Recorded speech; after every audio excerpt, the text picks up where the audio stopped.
This could be the real deal, boys. Let's do it.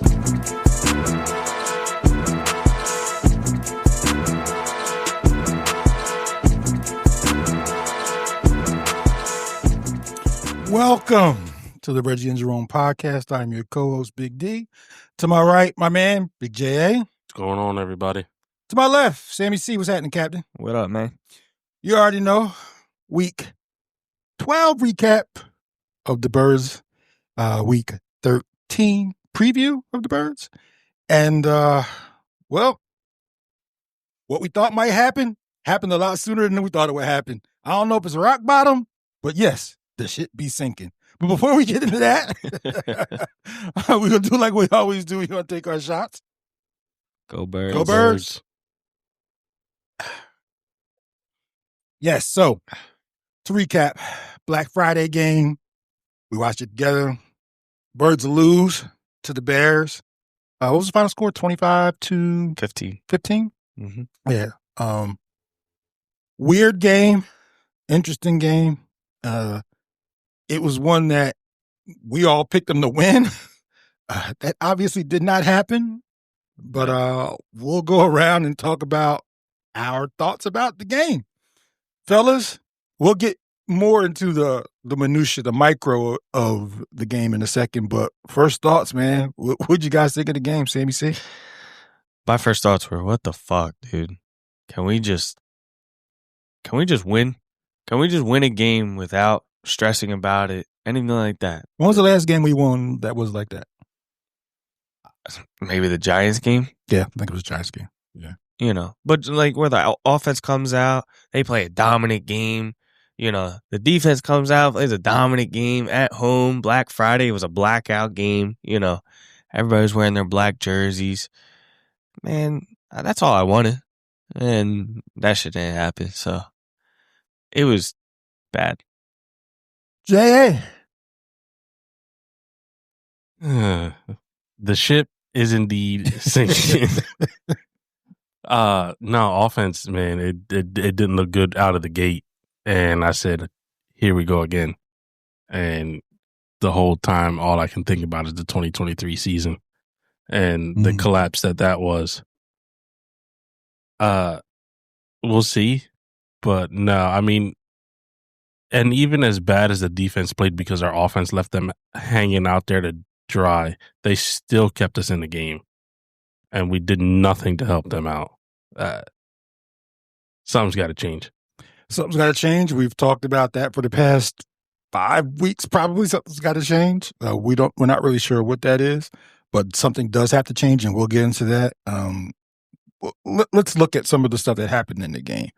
Some of the things that were very glaring in the game. First things first. I can probably count on the top of my hands that I've seen any team, period, just completely dominate the line of scrimmage the way the Bears did. Yes, yeah. The offense hung the defense out to dry several times, but still, there were times when they weren't. And that running game, that running scheme that they ran against them was impeccable. It was actually impressive to watch, even if you're just an Eagles fan. Like, man, look at the holes that these guys are running through. And I was telling your dad, I was like, it's basically the same play. I was just about to say that. Yeah, it's basically the same play, and they can't stop the same play. Mm-hmm. He cuts up to the left, and he cuts back to the right side. Yeah. Like a halfback counter. Exactly. So that was one of the most glaring things that happened in the game. On the flip side of that, people go back and forth on, does the run set up the pass? Does the pass set up the run? We can't run the ball for shit. No. And that leads to 3 and outs. It's all a microcosm, a circle that leads to what happens to them. Some of the numbers. Third down efficiency, the Bears were 10 for 17. The Birds were 4 for 12. The Bears ran 85 total plays. The Eagles ran 51 total plays. Time of possession. Oh, this was disgusting. 39 minutes to 20 minutes. Again, That's domination. Oh yeah. Honestly, we can't blame the refs. We can't talk about any of the things that could have, would have, should have happened. All that being said, they still had a chance to win the game. As bad as they played on both sides of the ball, they still had a chance to win the game. That's what's so frustrating about them. When you hear those numbers, specifically the run numbers for us, let me see what they yards per rush look a little weird because some of them were fake runs, if I'm being honest. Rushing attempts, the Bears had 47 rushing attempts for 6.0 yards. The Birds ran the ball 17 times in an NFL game. 17 rushing attempts. Even if the quarterback scrambles a few times, you should get to 20. 17 times in an NFL game. So I'm going to start with you, Sammy. When you hear those numbers, what does it make you think? It's horrible. Absolutely horrible. I mean, you talk about even if the QB had multiple times to run the ball.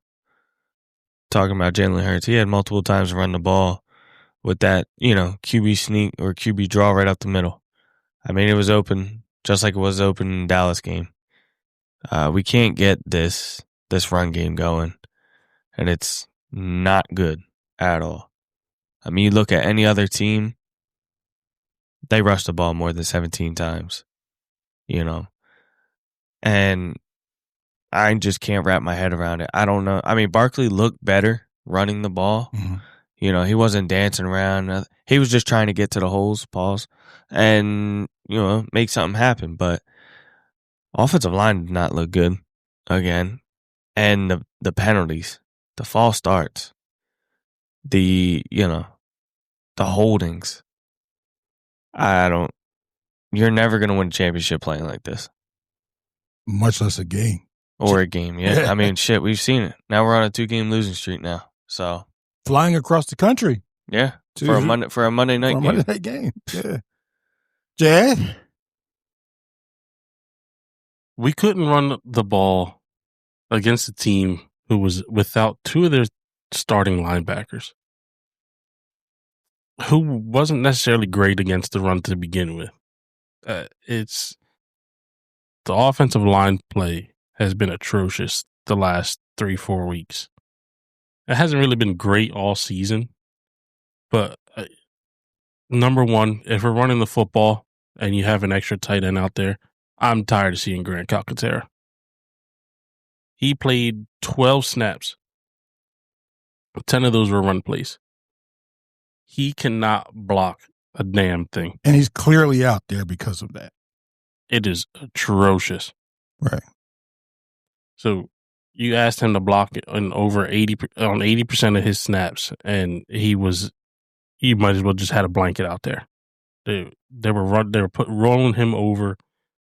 He was getting in the way, double teaming the wrong people. It's just that's the stuff you can't have, because then you're not giving Saquon a chance. Saquon hasn't been playing great, but he did look better.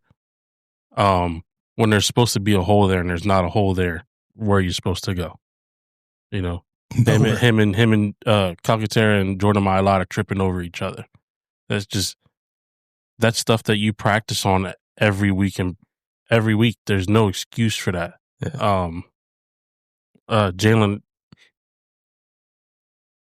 got to get better too. We're gonna get to that. He is not on time. The timing with this offense is just off. As bad as we played, we had multiple opportunities to take the lead in this game, opportunities to tie, et cetera, and he just was missing guys wide open. His progressions need to be faster. Now, I don't know if that's a him thing, if that's the way the offense is schemed up. I don't know, but they got a long week off, essentially another mini bye. I'm hoping they figure it out. I'm hoping everything is being reevaluated, because what they have going right now is not going to work. Well, can I add off of that? Go ahead. So, speaking about Barkley, right? Seeing some positive side to him that, you you want to see out of your running back that just ran for, 2,100 yards last year Mhm. or over 2,000 yards. Before you finish, Okay. just to be clear, this isn't a physical thing. He's still the same running back. Yeah. Okay, just to be clear. Go Yeah, ahead. no, absolutely. It's just the play style that he plays right now. Like that's what I want to say. Like instead of, all the rest of the games you've seen how he was trying to do too much, dancing. Yet, what was it? Friday, you've seen he got the ball, boom, he's running straight up the gut or trying to hit the hole. But like Joey said, if the hole's not open, and that's not on him now. That's on the offensive line. So, and then, a stupid drop ball. He's trying to look up the field with it before catching the ball. Could have been a first down, maybe. I don't know. But just certain little things. And, you said we'll get to Jalen Hurts and all that, but I guess CJ Gardner-Johnson was right, wasn't he? Maybe he was. We're actually going to shift things because it's we brought it up, so we're going to talk about this now. I plan on talking about it later, but we'll talk about it now. My bad. We No, can always no. talk about it later. No, it works better this way because you're segue into it. That means you're pretty good at this. You've gotten better. So we're going to segue into that since we're talking about it now, and that is the Jalen Hurts conversation. So I thought about something as I was watching the game, and I also thought about something that we talked about earlier in the year. And I thought about something that we talked about a couple of weeks ago when we were talking about somebody that we're actually going to hear from later on in this podcast, that Jalen Hurts, I'll give you an example. The play that Kalen Williams made when surrounded by defenders, he gets out the pocket, he drops the ball off, he makes his play, right? I don't think Jalen Hurts can make that play. And the reason why I say that is I thought back and I'm looking at like, there are a couple of different kinds of quarterbacks. There are quarterbacks that know where they're going with the ball, they're on time with the ball, and they have all the physical attributes to do all the things they need to do to win football games. That's Jalen Hurts. There are a couple of intangibles that I don't think he has. Example, that we talk about it all the time. One of the greatest throws we've ever seen, the Carson Wentz throw. Yep. Jalen Hurts can't make that play. I love Jalen. Don't get me wrong. He that's not who he is. There are certain intangibles that I just don't think he has. Doesn't mean he can't win football games. We've But- seen him do it. We've seen him do it. He's been the best player on the field in 2 Super Bowls. But 24-15. I'm sorry. Not 25-15. The final score. score. yeah, I know they were down by 9, but whatever. Continue. It's all good. Continue. Yeah. But yeah, I often wonder if that's just a function of who they have on the team that makes him do those things, or when he doesn't have that, can he put a cape on and bring them across the line? That is my question. Quite honestly, I don't know. J.A., I'm going to start with you. And this is part of the Jalen Hurts conversation 2.0 that we've had because we've talked about him a lot. And we talked, as we should, because he's a quarterback of our team. Is there something lacking from Jalen when things aren't going right? Because I've seen him press 2 times in the past few weeks, and both the times that he pressed, he threw interceptions. The Giants game, which shouldn't have been thrown, there were people open on that play. And he shouldn't have thrown the ball on that one. And the one this weekend. Yeah. If So- that ball's thrown, it's got to be out of bounds. Right. That's him pressing and not making the big play when he has to. So I'll ask you, what are your thoughts about this version of Jalen Hurts? This year, I mean, Because he can make all the throws, yes, but there's something there that's not something's not there this year. clicking. And I don't know what to attribute that to. I don't know if this is a Jalen Hurts thing. I don't know if this is. We talked about it on Friday, walking up and knowing the shit ain't gonna work, and be just mentally being checked out, and that's not the right mindset to have. But I mean, I think everybody can, if you go to work on a daily basis and you see something that's not going to work and they're just forcing it to work or try to make it work, at some point you're just going to get fed up and be like, whatever. Yeah. Doesn't matter what you're doing. You're right. Jalen, there's not many things Jalen can't do. And, we highlighted a couple things that he can't. And, if those are shortcomings, every quarterback has them. It's very far and few between. There's a quarterback that can literally do everything. But again, I think it's more so the coaching staff not putting enough work in and allowing him to be what we saw in the championship game, in the Super Bowl. I mean, he's made the comments. I mean, what do you say when we won the NFC Championship game? They let me out my straitjacket. Yeah, you're right. This happened. So does this go back to them being conservative with the football and not taking risks?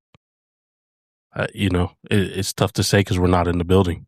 But to you, if you watch him right now, I hate this term, and a lot of people use this term, especially on the broadcast networks. The way he looks right now, does he look like a game manager to you? You're right. I don't like that term. I don't like it either, but it is what it is. If you don't have that term, come up with another one. But does he look like a game manager to you? Right now, yeah, he doesn't look like what we want him to look like. He doesn't look like a quarterback that's going to go out there and win you the game. Sammy C? I agree. I mean, no offense. I mean, Jalen Hurts, he threw the ball a lot more than what Caleb Williams did. But Caleb Williams made plays out of nothing to where he was sacked multiple times in that game. Gets out. He looked like Carson Wentz, to be honest with you. Not saying that, he can't throw the ball and everything like that. He has a strong arm. But, like, when you're sitting at home watching the game, right, and you remember Carson Wentz about to get sacked, and then somehow he gets out of it and either runs for a first down or runs for some yards or, dumps the ball off somewhere. That's what it looked like yesterday on Friday, watching Caleb Williams. And my biggest thing is, honestly, not to cut you off, but honestly, he looked like a game manager in a different way. And that was, we're running the shit out of the ball right now, so I ain't got to do nothing. Exactly. I just don't have to fuck this up. Yeah. But go ahead and continue. Yeah, and I mean, when it came to when he had to pass, he had a lot of incompletions. Talk about Caleb Williams, but yeah. Jalen Hurts also. Jalen Hurts, I mean, he had, I think he went. Both quarterbacks were atrocious throwing the football. Yeah, they both were bad. It could have been, maybe the win. I don't know. Yeah. Like the deep ball to A.J. Brown. Just, it was underthrown. Like, but thank God for AJ, because, and I'm happy I could talk about AJ because that's my dude. He finally turning up when I need him in fantasy football. But listen, you throw him the ball, you see what happens. That's his first game with 10 plus receptions this season. Yeah, wow. 10 plus, 130, 130 something for receiving yards and 2 touchdowns. Yeah, I know he smoked me in fantasy football. But I think Jalen Hurts, I think he's tired of this shit, man. I really do. I think he's tired of, he knows these plays ain't going to work. He's just going in the huddle, telling them, boop, boop, boop. But then I also think he's off, too, because the timing is definitely off. I mean, when he was getting blitzed that one close to the red zone, where he went to go hit Devontae Smith on the slant route, throw it behind him. Dallas Goedert was butt naked open down center of the field. And then A.J. Brown, he was open too. I was listening to his press conference, Jalen Hurts, and he probably had to say the same word 4 times. And what was me and Joey were watching it. Identity. Oh, okay. Yep. And, when the quarterback's throwing that word around, I mean, to me, he knows this shit ain't working. He's just trying to be respectful, I think. And that as you should be. Yeah. No, I don't. No coach who brought another coach in, no quarterback is gonna scrutinize their own system unless it's to that extent. But it was. He said it probably 4 times within 5 minutes. The identity of this offense, the identity of this, the identity of that. Okay. To me, that just sounds like a quarterback who doesn't know what this offensive coordinator wants the offense to be. Yeah. And as far, he goes back to the blitzing and again, the offensive line, again, too many times has there been a free rusher right up the middle. That is the fastest way to get to the quarterback. And if you're not protecting him, he doesn't have a snowball's chance in hell of getting the ball to somebody. Yeah, that the play where he missed Devontae was obviously glaring because we all saw it. We saw the replay. We saw who was open. We also know who schemed that up. If it's Kevin Patullo schemed that up, he schemed that up. And Jalen just missed him. Missed everyone, honestly. But that also could be part of, I'm not comfortable. I'm just trying to get the ball out. I get it because, you got guys bearing down on you. You got this patchwork offensive line at times. Trust me, he misses Lane Johnson. Oh, yeah. He don't have that kind of fear when Lane is out there. Okay, my backside's good. Let me go ahead and do what I got to do down the field. Nah, you was right, though, last week. I got to admit it now. Watching that game, Steen ain't shit compared to Mekhi Becton. Oh, it's bad. It's bad. Yeah. It was glaring in that game, and I saw the slow progression coming up to it. I'm like, man, I don't know if this guy's answer. And at this point, can't trade for nobody. Whoever's in the building, you got to take them, or you got to sign somebody off the street. Yeah. So it is glaring. But I did want to have the Jalen Hurts conversation because I think it's twofold. I think he's not comfortable, but I also think he's been missing throws. And he could be missing throws because the clock in his head is off, the team is off, and it's causing him to look like shit at times. I don't want to call him a game manager. I just threw it out there. I think, like I said, he can make any throw. He can, he can win you games. He's won you Super Bowls. That's not it. But there's something that's going on there. Moving on, segueing to that, the next thing we talk about, we might as well just have a Kevin Patullo segment in the Reggie Jerome podcast at this point. Sponsored by unemployment. I don't know. But I want to play a clip that Nick Foles had an emergency podcast after the game. And I want to play a clip of what he said in that podcast.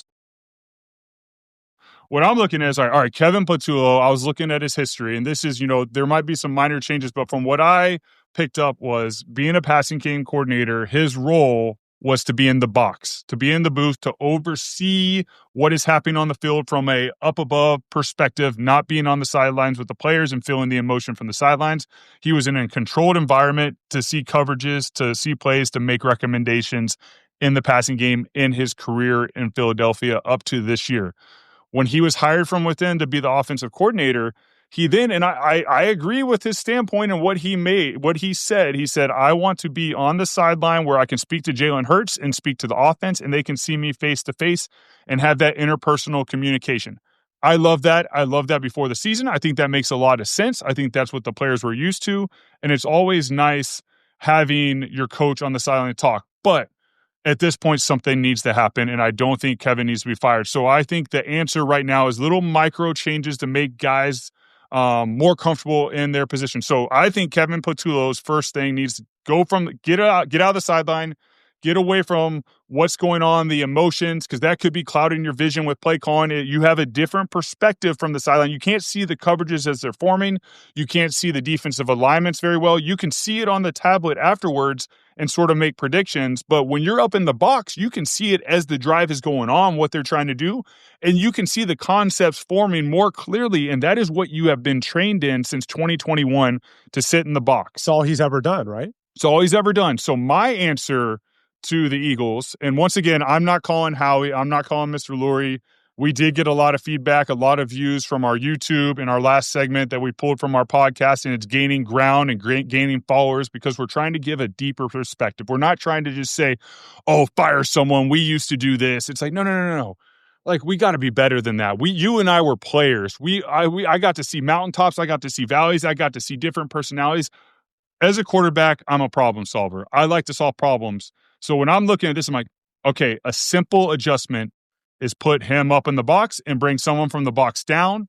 And the quarterback should only be talking to the head coach and maybe his quarterback coach and the OC. So, damn. One of the things that I have been talking about for the longest time is that I've been saying, like, how can you possibly see everything that's going on? It's cool when the offense is working. It's not a big deal. But Nick Foles is 100% right. You cannot see everything on a tablet after the fact.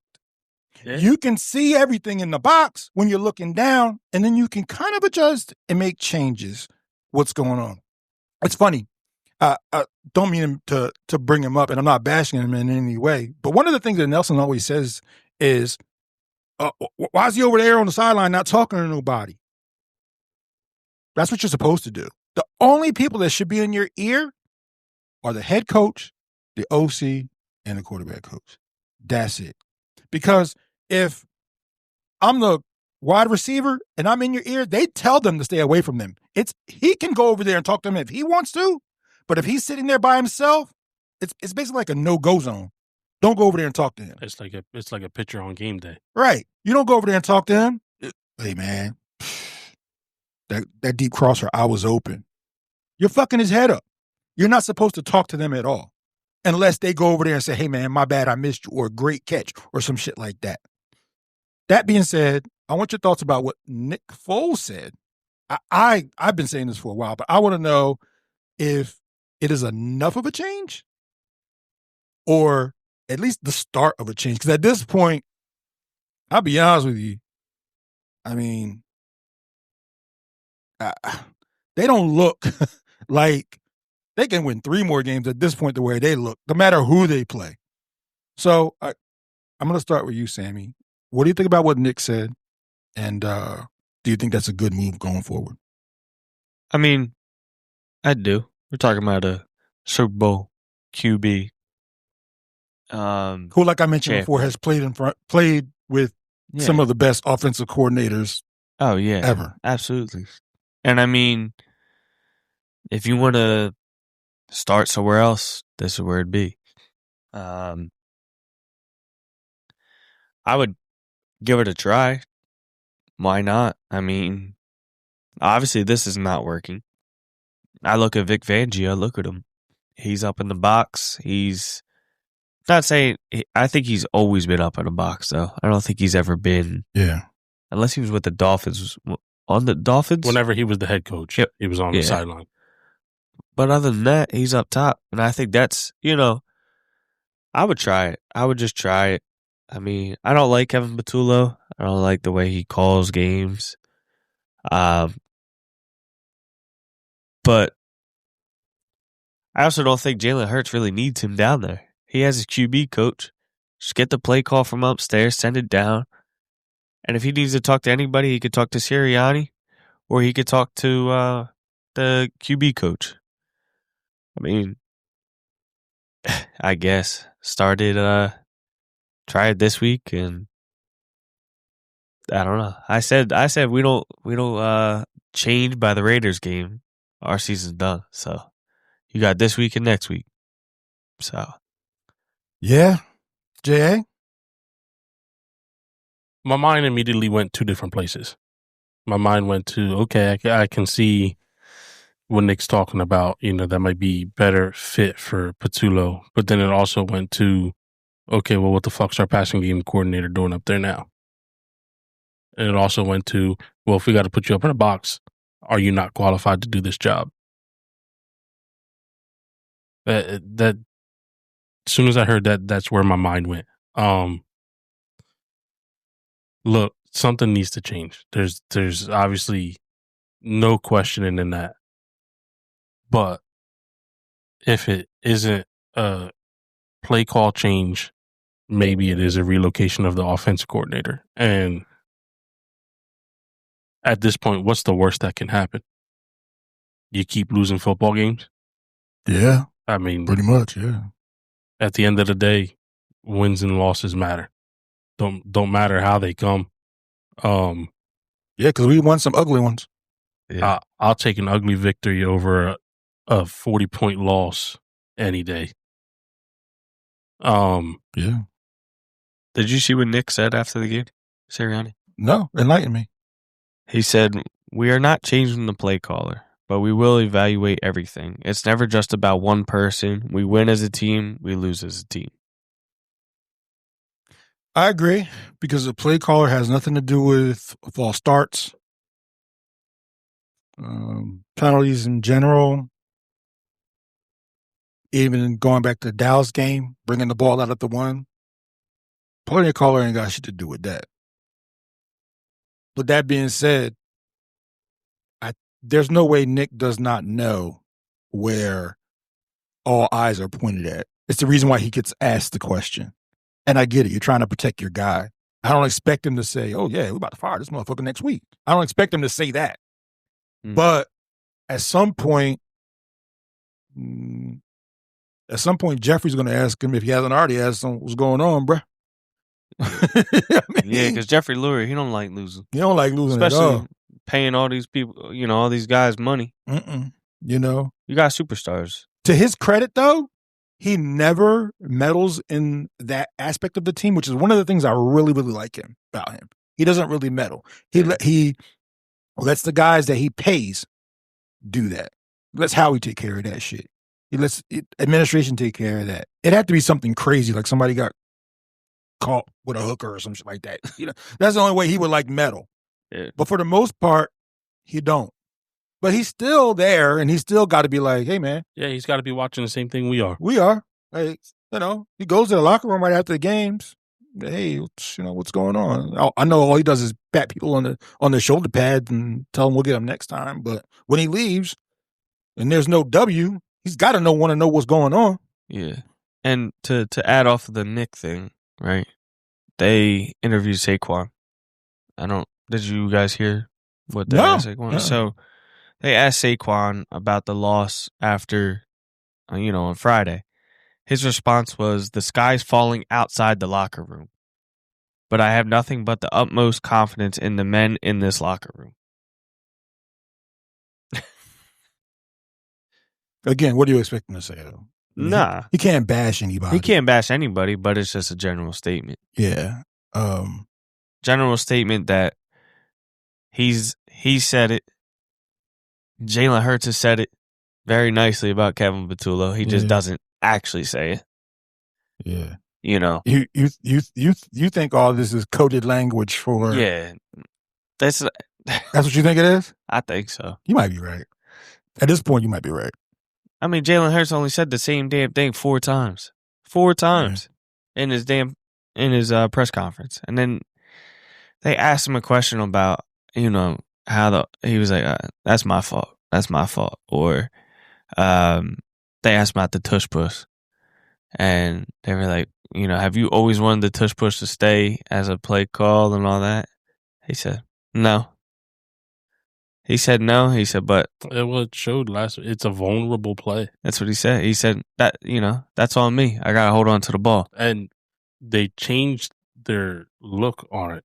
They used to have 2 people push from behind, and now there's only 1, so it's leaving that side open, and they changed that around a Giants game, and since then he's fumbled. He's turned the ball over twice, essentially. Yeah. The Giants game, they called it back, but we all know that was no a turnover. bullshit. Instead of doing all this tush push shit, he could have just got ran up. a regular sneak. Just run a regular Look sneak. at Caleb Williams. He did it twice or 3 times in the game. Well, not only that, especially... And he got more than a yard. Was that third down, that play, or fourth? The fumble. Third down. Third down, yeah. Not only that, Run the the ball. guy that got you down there was Saquon. He was running that on that particular drive, hitting the hole, getting 5-6 yards. Why not give it back to him? Yeah, I never understood it either. I think they've used it as a crutch so much. If it's 3rd and 2, man. Like everybody expects it, sure. So do the unexpected thing. Yeah, at this point, just hand the ball off to your running back. Even if you're on their side of the field, if they stop you 3rd and 2 or 4th and 1, clap your hands. Kudos to them. Oh my gosh, man! 3rd and 2. Fuck it, you got a fullback too. Yeah, I mean, they don't ever use fullbacks anymore, or put Barkley as the fullback, put fucking Bigsby behind him. bingo.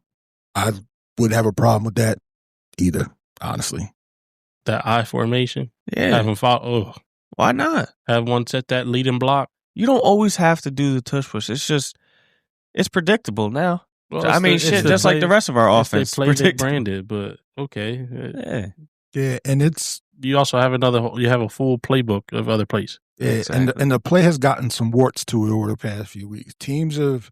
I'm not saying they figured it out, but they trust me. They're game planning for how can we stop this shit. Yeah, you keep one guy back, and wherever Jalen's at, go for the football. Yeah, that's basically what they're doing. I did want to bring up something else that you guys were a little young for, and you mentioned about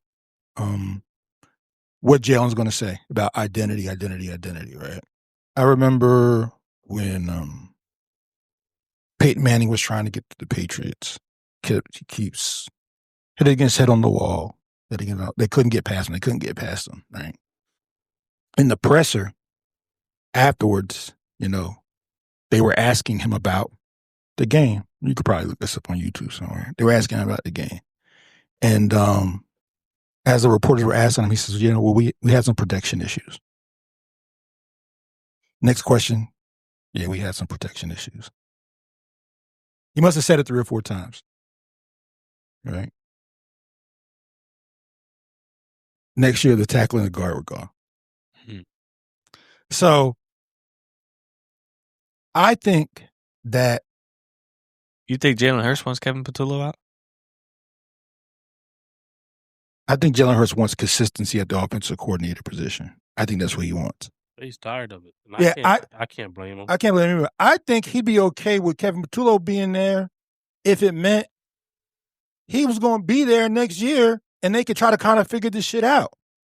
I'm not saying he likes him, but he's got to be tired of this, man. Yeah, I was saying it. I'm when we tired of watched- it. Yeah. Shit, look at last year. I like the way Kellen Moore called a game. Yeah. I And like the schemes that he came up with. And then, it's always greener on the other side. That's what he wanted. They're not doing very well, the Saints, but he got a head coaching job. To me, he's not a head coach. He's an offensive I coordinator. think he is either, but I mean, just like Josh McDaniels. Wait, no. That's him from Miami? Mike Mike McDaniels? yeah. Look at him. I don't think he's a head coach. Think he'd be a great offensive coordinator. I think he'd be an amazing one. But A little reunion with him and Vic Fangio would be great. That's where he came from. That's the But thing. there's a couple guys out there, and I agree. I think we all feel the same way. Dable. Why can't we find somebody who just wants to be an offensive coordinator? Just want consistency, man. I think that's all we want as fans and what Jalen Hurts wants. In the same breath, you look at the teams that are like, oh, why do they have the offensive coordinator there year in, year out? It's because the offensive coordinator is really not doing much because they have an offensive head coach. Yeah. And our offensive head coach that we have, I think, is a little too over his head when it comes to calling an offense as well. Yeah, I think Nick's a really, really good head coach. I'm not sure he would be the answer as an offensive coordinator either. Not that he couldn't do it, but he can't do both. Some people can't do both. No. Honestly, there are a couple of guys that are coaching right now that can't do both. I don't think Dan Campbell could do both with the Lions either. No, I think he's over his head too. And it's That's showing. Yeah. Some guys can. But Kyle Shanahan can, obviously. Who else can? Sean McVay can. Sean McVay. Yeah. Some guys can do it. They can compartmentalize. I love fucking Sean McVay. Yeah. Head coach. I think he's Even Brian Dable showed that he can do it, but yeah, he just didn't have the shitty situation. he didn't have the right equipment Right. to do it. But yeah, I don't think Nick can do it. So we'll see, guys. We'll see what happens moving forward. Again, they were on the path to the 1 seed, and now got these guys in blue and silver breathing down their neck. I honestly still don't think they'll catch them, but if something doesn't change drastically, they will. So we'll see what happens moving forward. For this segment, my guys, we move on. It's our favorite segment. Our segment, of the podcast. Emails. Yes. So I'll start with the first one. This one is from Francesca Allen. Hi, guys. I grew up not knowing a lot about football. My fiance is a huge Eagles fan. He listens on our weekly Sam's Club run. My question, I want to learn more about football, not just who scores touchdown, or really learn. Do you have any advice? Yeah, I do. First of all, I don't know who your fiance is. Shout out to him. Shout out to him. Hell yeah. Because it's not always the case, And if you guys can talk football on Sundays, that's a good thing. She's not, bothering you to go to Sam's Club on Sundays. She's there watching the game with you. So that's a great thing. I like to say there are 3 to /4 football fans. There are people who just watch because it's part of being around a community. There are people who like a team. There are people who know the game. And there are people who really know the game. It depends. It's a little bit of a loaded question. It depends on what you want to know. If you want to know X and O's to a deep degree, I'm going to tell you what you should do. And it might sound a little weird outside of just watching the game. And it's a great start if you don't know much about the X and O's of football. Is play Madden. Honestly.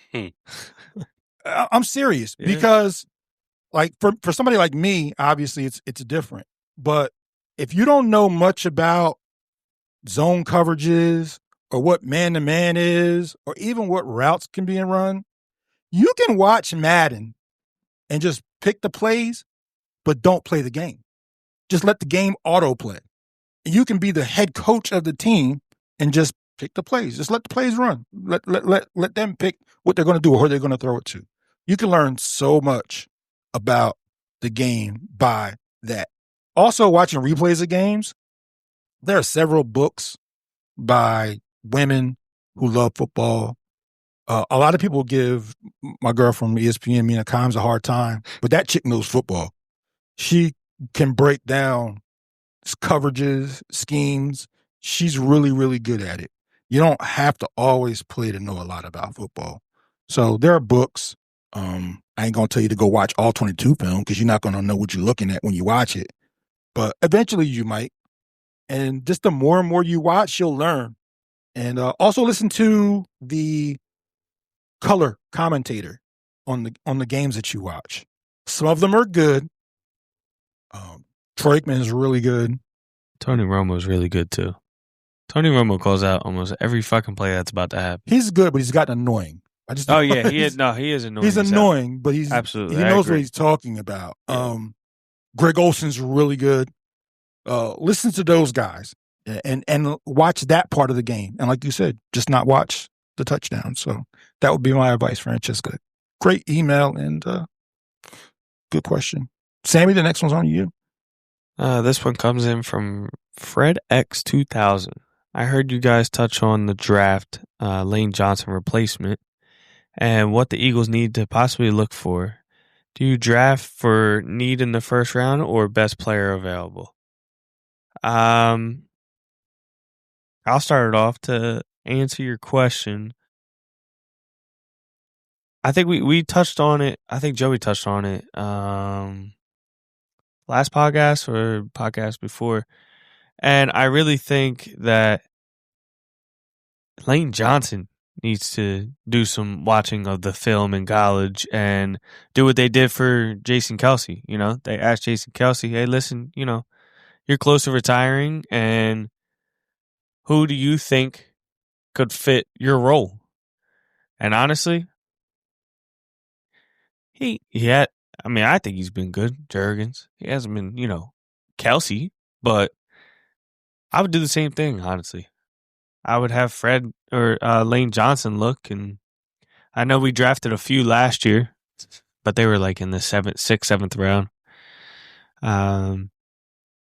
But do you draft for need in the first round? Yes, I think so. Okay. I think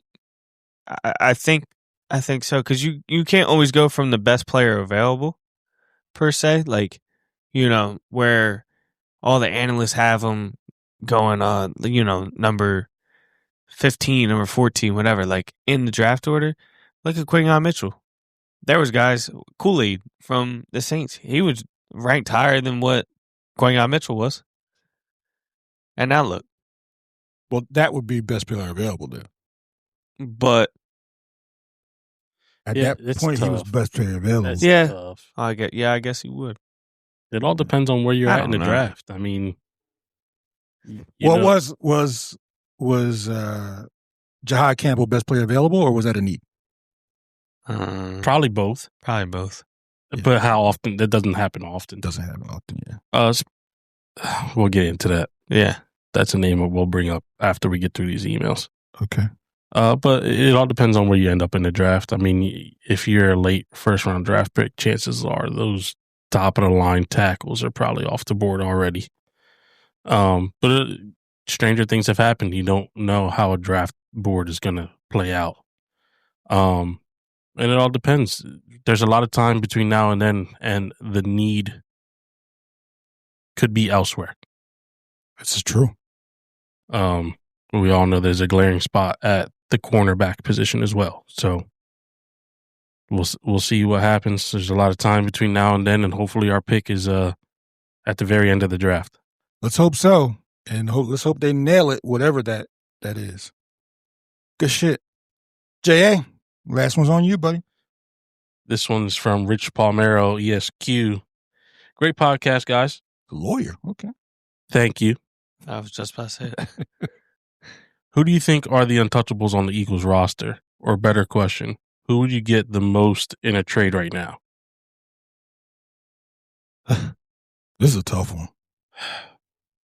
That's why I wanted Joey to read it, because this was a tough one. I didn't want to answer this one. The untouchables on our team right now, I mean, there's an obvious, the quarterback's not going nowhere. Jalen Carter, untouchable. Quinyon Mitchell, untouchable. Saquon, and probably Devontae Smith. Those are your obvious ones. Like, somebody calls, hey, I want Devontae Smith.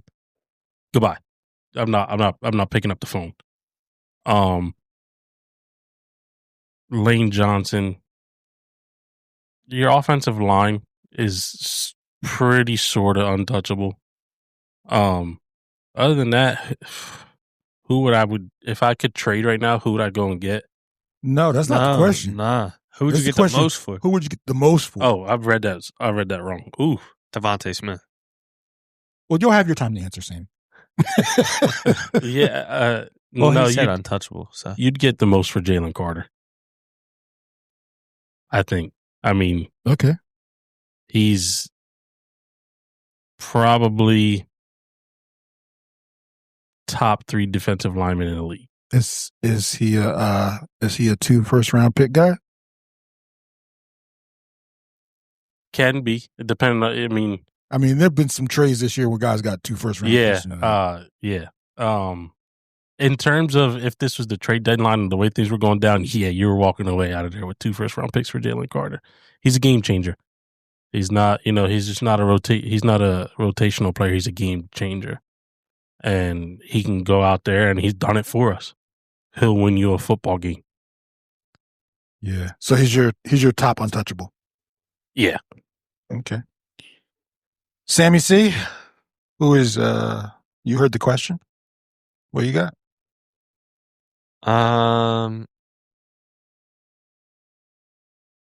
Untouchables, probably Oh boy.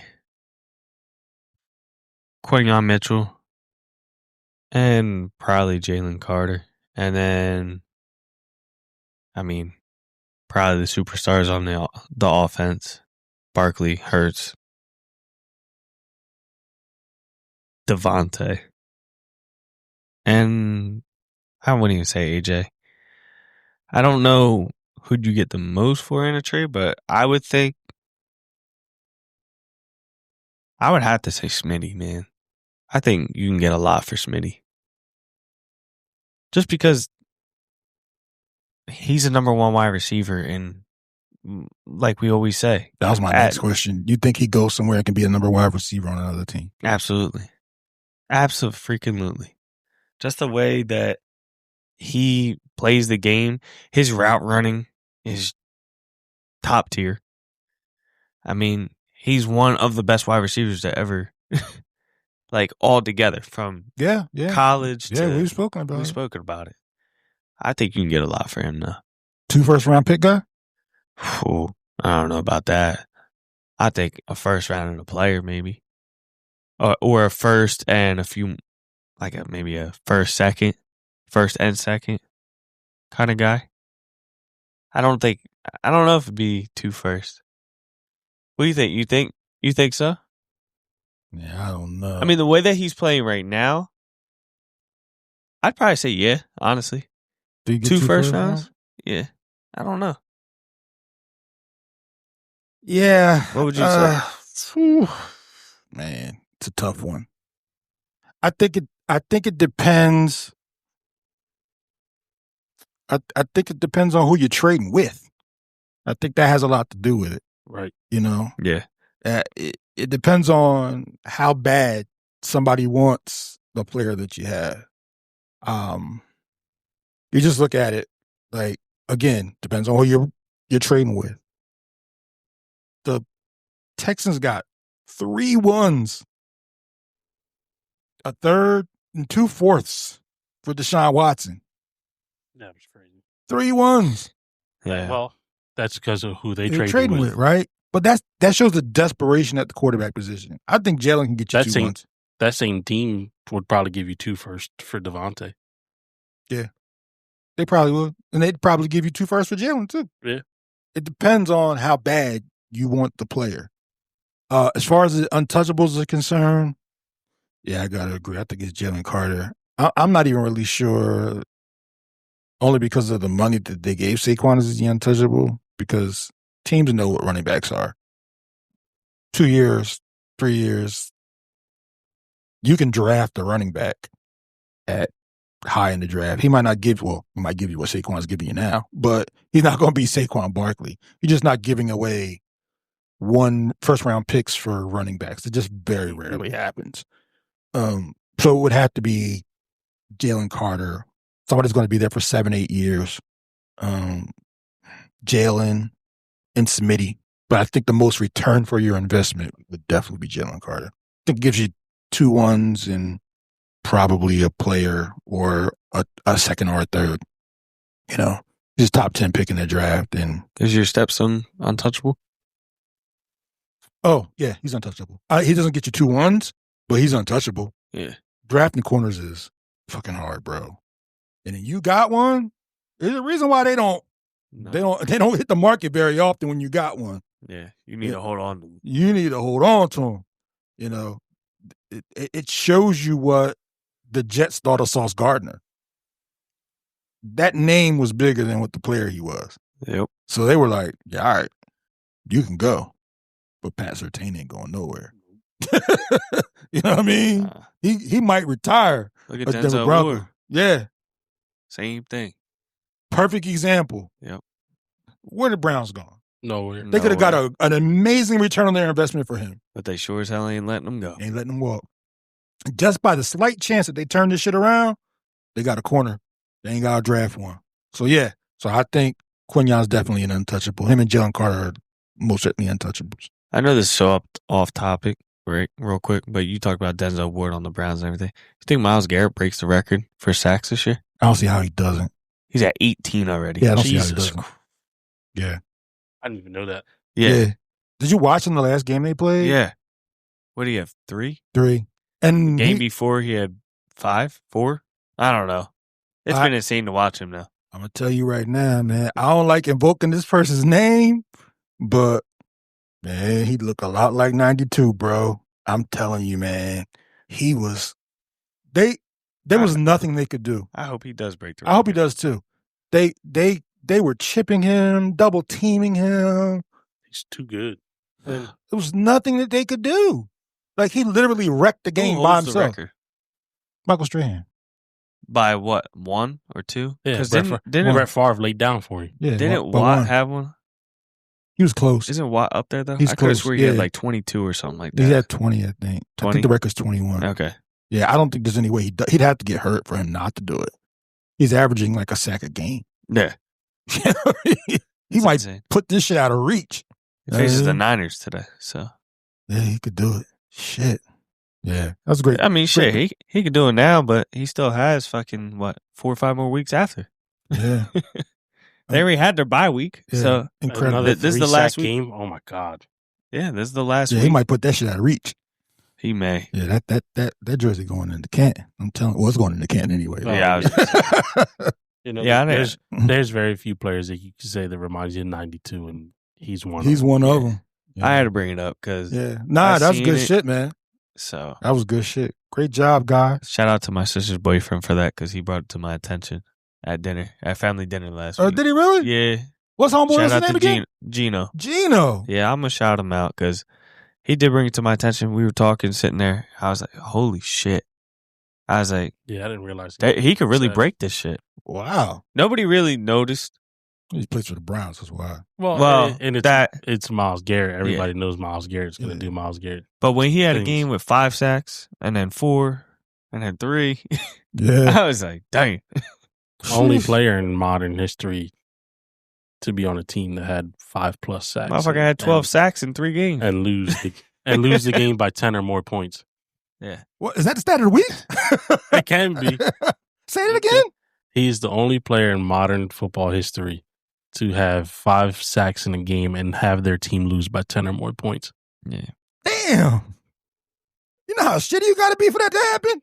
Cleveland Browns shitty. Damn. All right. Well, if you got a stat of the week, now would be a good time to say it. If not, we can use that one. But No, we used that one because there was no good to come out of, and I'm tired of highlighting the bad. I'm trying to turn the page. Fine, I'll do a stat of the week for the Eagles. I Go ahead. guess. You want to go AJ Brown? Go Yeah, just go AJ Brown. Yeah. Just give it to him. We'll give it to him 1 week. 10 receptions, 132 yards, 2 touchdowns. Great game. great game. Great game by him, yeah. Yeah. Good job, AJ. You got the rock. Yeah. We took the L. I guess that's the one positive that come out of that game, I guess. Yeah.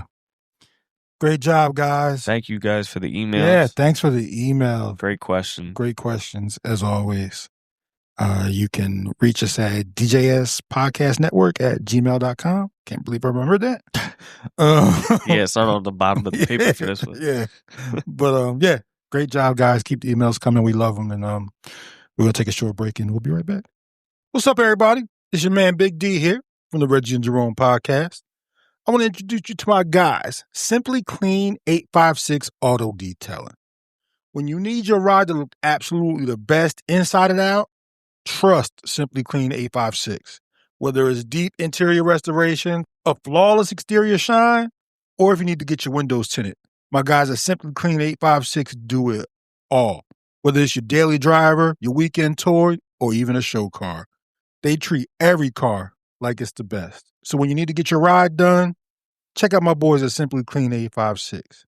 You can reach out to them at 856-394-0707 and let them know you heard it on the Reggie and Jerome podcast. And we're back. Fellas, we went through the Bears debacle. We turned the page on them. And we move on to Chargers week. As we always ask, who are the Chargers? Good team, decent team. I've watched them a few times. Sometimes they look like they can beat anybody. Sometimes they don't look like they can beat anybody. So I'll ask around, guys, what do you think of the Chargers? And we'll get right into it. What do you think we need to do to win against the Chargers? Sammy C, I'll start with you, my guy. Chargers week. Chargers, I mean, you legit nailed on the head what you just said. They look like they could beat every team, and then there's teams that they should not lose to, and they look like absolute shit. Kind of like the Eagles. Yeah. You know, when I watched them at the tailgate, the Lions game, we were watching them. They were facing the Jaguars, right? Yes. And they got absolutely destroyed. I remember watching the game and I thought like they had a bunch of injuries or something. And I'm like, why are they playing so bad? Yeah. I don't know. I really don't. But I'll hop right into it. The way that we need to, or what we need to do to win this game is figure it the fuck out. Oh, Figure it the fuck out. Ladies and gentlemen, that is what we call expert analysis right there. I mean, I feel like I just repeat myself every week. What do you need to, win the game? Well, the offense needs to play better. The offensive line needs to play better. The play calling needs to, be better. So I'm going to stick with them. Okay, there's nothing wrong with that. Hey, look, man. We talk. I looked the other day. And I think we've spoken or have recorded for almost 47 hours. Wow. Right? So sometimes it ain't got to be crazy or difficult. It's just, like you said, those things are what they are. That's what they need to do to win. Watching the Bears game, that's what they need to do. That's what they need to do. You can't keep putting your defense out there every 5 minutes. Give them a break. You got to win the game with time of possession, making the plays. I mean, shit, Chicago beat us on that. They had 39 minutes of time of possession. Yeah. And the game was still in reach for majority of that time. Absolutely. Because what'd you say? It was 39 to what? 20-something? Yeah. So it was like 19 minutes they had the ball more than us. Yeah. That's why our defense was so tired, which I don't blame them. But that's the way, that's how we're going to have to win. The Eagles had the ball for a little over a quarter. That's what you have to think about it. Yeah. And that's crazy, right? Honestly, you got to keep a QB spy on Justin Herbert. He likes to get out of the pocket. He likes to run the ball. Yeah, they've been encouraging him more. Yeah. But my question is, I said what I had to say about that, but where the fuck was Jahad Campbell at? Yeah. He played 0 snaps that whole game. I thought y'all might know. I don't know. He was healthy. There was no reason for him not to be on the field. And, after the one running back hit 100 yards rushing, you would have thought your most downhill player would have stepped into the fucking field. That was hilarious, by the way. Yeah, I have no idea. I guess if we don't see him this week, then we can assume something's up. I don't know what. Yeah, because against the Cowboys, he only played like 15% of the snaps. They didn't even use him as an edge rusher. Since Nakobe's come back, his snap count has just decreased. Which we kind of figured it was because Nakobe doesn't come off the field. But that being said, you need that guy on the field. You still need a guy on the field somewhere. No offense. I mean, he came out of retirement. He don't really need to be on the field that much. Brandon Graham. Oh, no, I don't think so either. So put Campbell on the edge. The fuck? I think Brandon only plays on obvious rush downs and in the fourth quarter. Like, I rarely see him anyway. Yeah, I mean, the 4 that they're using is Hunt, Smith, Phillips, and I guess Brandon Graham. No, and Brandon Graham, right? Yeah. Because Uche or whatever, he's out, and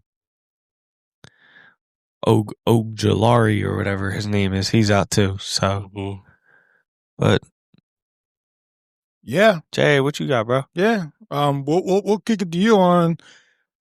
I mean, obviously, we know how they should win. We've been saying that how they should win. What? I don't want to say scares you. I'll touch both bases. I mean, okay. This is a team you can run the football on. Okay. Yet again, another team that we can run the that you can run the football on. Yeah. You have to build off of that. And I think you can build off of it in a different way. I mean, there's some good players over there. Derwin James is a hell of a player. One of my favorite players, by the way. I think you start this game off with a pass attack first, and then it's going to open up some running lanes, and then you can flip the script and pretty much run the rock. But the way you lose this game is pretty much letting them impose their will on you. Mm-hmm. Justin Herbert's a hell of a quarterback. That's no secret. Granted, he doesn't have accolades to go with it. He does the off script stuff really well. He can light you up if you allow him to. So I need Adoree Jackson and whoever else is rotating in and out with him to pretty much just keep that WR2 in check. Whether it's Keenan Allen or Ladd McConkey or Quentin Johnston, whoever 27's following, I think is going to have a tough time per usual. But Justin Herbert likes to take advantage of mismatches, and we just need those guys. Plays are going to happen. It's the National Football League. The guys on the other side are getting paid for a reason as well. Yep. But if you can limit the big play and force Justin Herbert into playing like the old Justin Herbert and trying to fit a ball where it doesn't, it's going to work out well for us. Watch out for the tight end. He loves his tight end too. That Gadsden. Yep. Yeah, he does. Yeah. Good ball player too. Yeah. Good ball player. He's a rookie, right? Yeah. Mm-hmm. Yeah. I just reiterate what you guys said. I think they're beatable. I think sometimes there's a little Jekyll and Hyde with Justin Herbert, but when he's Jekyll, man, he can tear you apart. You gotta hope you can turn him into Hyde. So we'll see what they do. A guy like Keenan Allen is tailor-made for Quinyon Mitchell. Like that, those are the guys. I mean, he covers everybody well, but Keenan Allen is basically Mike Evans.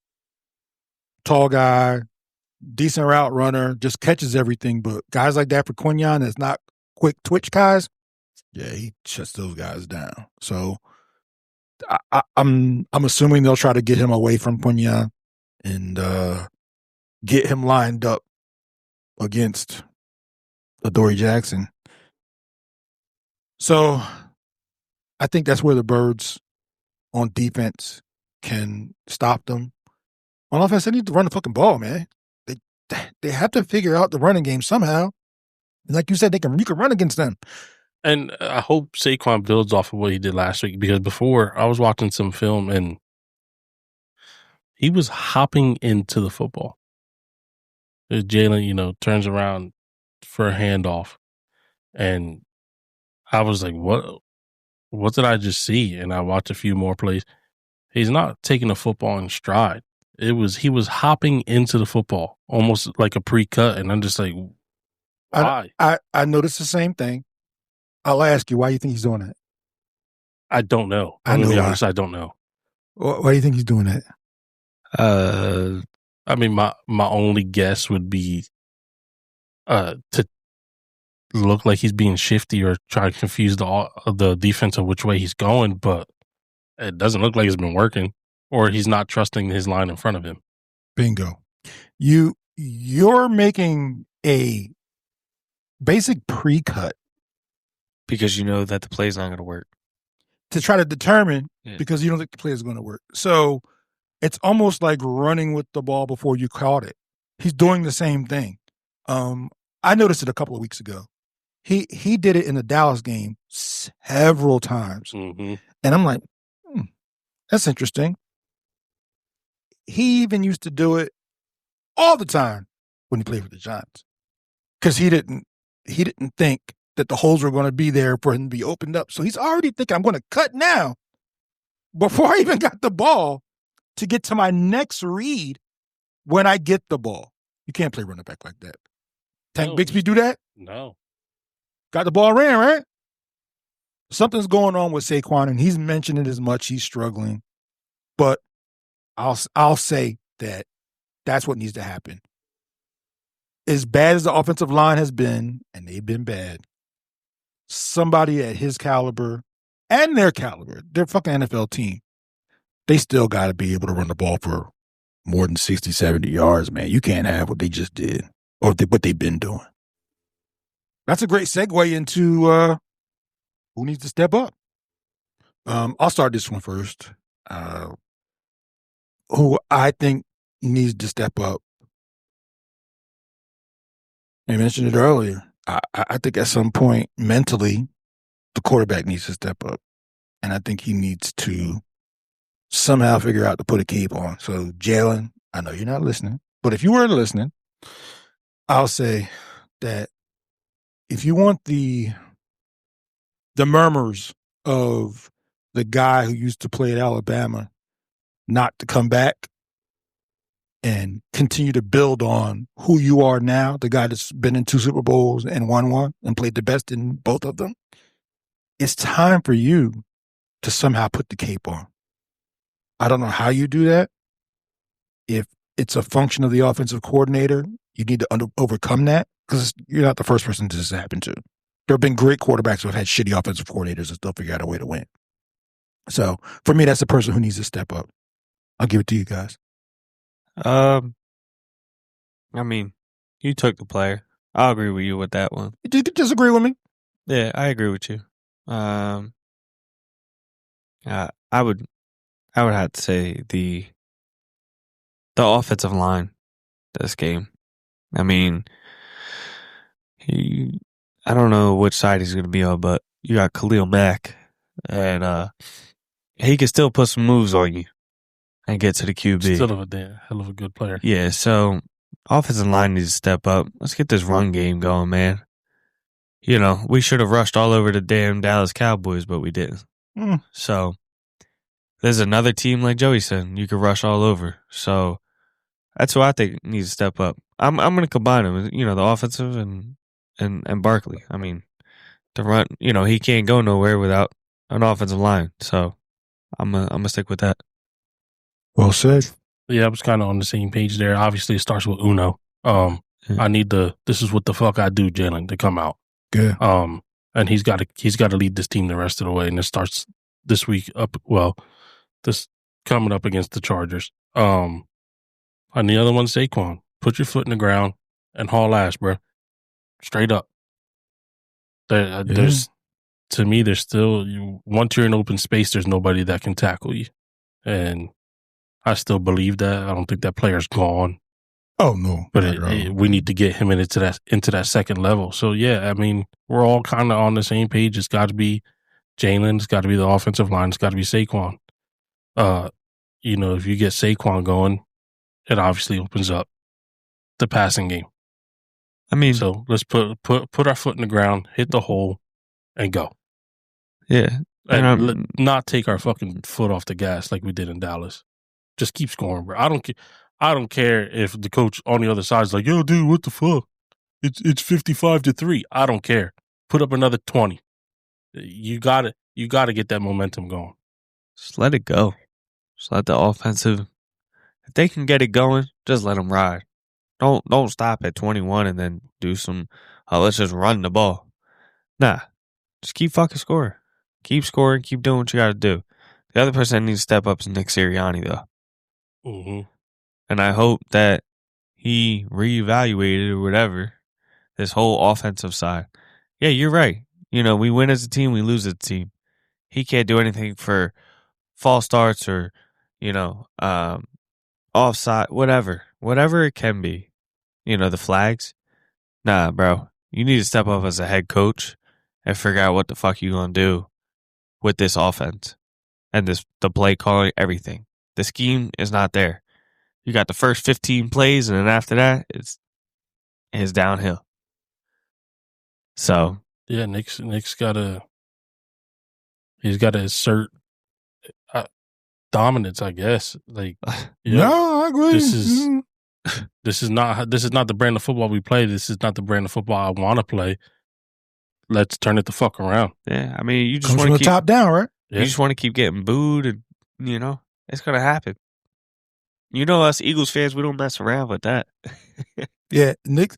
Other than a couple of times, Nick has had a pretty easy ride, and he hasn't gotten a lot of the venom. Nah, But boy, it's starting to come. And just ask your predecessors, bro. When that place isn't happy, it ain't a fun place to play in. That is for sure. So shit, we seeded on Friday. oh my Just gosh. on TV. I mean, you could only imagine you were there. Oh, and the but- media loves it. They love talking about it. Oh, the Philly fans, here they come. Yeah, I mean, look who we did the Dougie P. Yeah, right. That guy got us the man. first ring. Shit. Yeah. Great job, guys. We'll end it here, as we always do with our score predictions. I'm not gonna go first on this one because I haven't figured it out yet. Jay, I'll start with you. What you got? This is going to be a close game, and we're not moving the football. It's hard to throw a big number up there. I see this 24-21 Yeah, it's a close one. 24-21 Birds. Birds. Sammy C, you I know you a little under the weather, but your face looks a little redder than normal. Like you don't want to make this pick. So I don't want to, but I'm going 27-14 Chargers. I mean, they got to show me. we keep it 100 on here, right? Keep it 100. We should have never lost to Dallas being up 21-0. Should have never lost to the Bears. You had plenty of opportunities. And I knew at some point, I didn't think it would get to this point, but At some point, you are who you are, right? yep, we talked about it 2 podcasts ago. Or last podcast. That's what we were talking about it for a minute, but yeah. I was going to say, Yeah. we are who we are. Yeah. And Until otherwise proven. right? Exactly. So, that's my score prediction.